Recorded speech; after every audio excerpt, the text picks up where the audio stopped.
কারাবন্দী সাবেক প্রধানমন্ত্রী ইমরান খানকে হাসপাতালে পাঠাতে আদালতের নির্দেশকে কেন্দ্র করে আবারও উত্তেজনার পারদ চলেছে পাকিস্তানের রাজনীতিতে। সুপ্রিম কোর্টের এই নির্দেশকে চ্যালেঞ্জ করার কথা জানিয়েছে পাকিস্তান সরকার। এদিকে প্রায় 1 বছর পর কারাবন্দী ভাইয়ের সাথে সাক্ষাৎ করেছেন বোন নরিন নিয়াজি। একই কারাগারে বন্দী স্ত্রী বুশরা বিবিও দেখা করেছেন ইমরান খানের সাথে।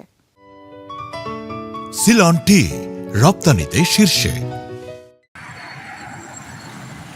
সুপ্রিম কোর্টের নির্দেশের পরই রাওয়ালপিন্ডির আদিয়ালা কারাগার ঘিরে নেওয়া হয় বাড়তি নিরাপত্তা। মোতায়েন করা হয় নিরাপত্তা বাহিনীর অতিরিক্ত সদস্যদের। যে কোনো সময় বের হতে পারেন নেতা ইমরান খান, তাই ভিড় করেন সমর্থকেরা।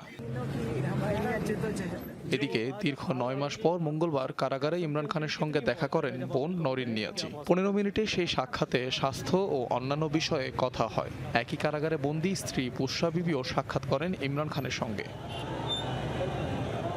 তবে পাকিস্তানের সাবেক প্রধানমন্ত্রীকে হাসপাতালে নেয়ার নির্দেশ নিয়ে নতুন করে উদ্বেগ তৈরি হয়েছে। দেশটির সরকার সুপ্রিম কোর্টের এই সিদ্ধান্তকে চ্যালেঞ্জ করবে বলে জানিয়েছেন আইনমন্ত্রী আজম নাজির তারার।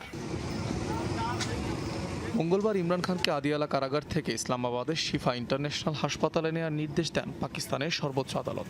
সময় বেঁধে দেওয়া হয় 2 দিন। মেডিকেল বোর্ড গঠনের পাশাপাশি ইমরান খানের বোন ও ব্যক্তিগত চিকিৎসককে রাখার নির্দেশ দেওয়া হয়। ক্রিকেটার থেকে রাজনীতিবিদ বনে যাওয়া ইমরান খান 2023 সালের আগস্ট থেকে কারাবন্দী। বছরখানেক ধরেই তার শারীরিক অবস্থার অবনতি নিয়ে বারবার উদ্বেগ প্রকাশ করে পরিবার। দাবি ওঠে হাসপাতালে নেয়ার।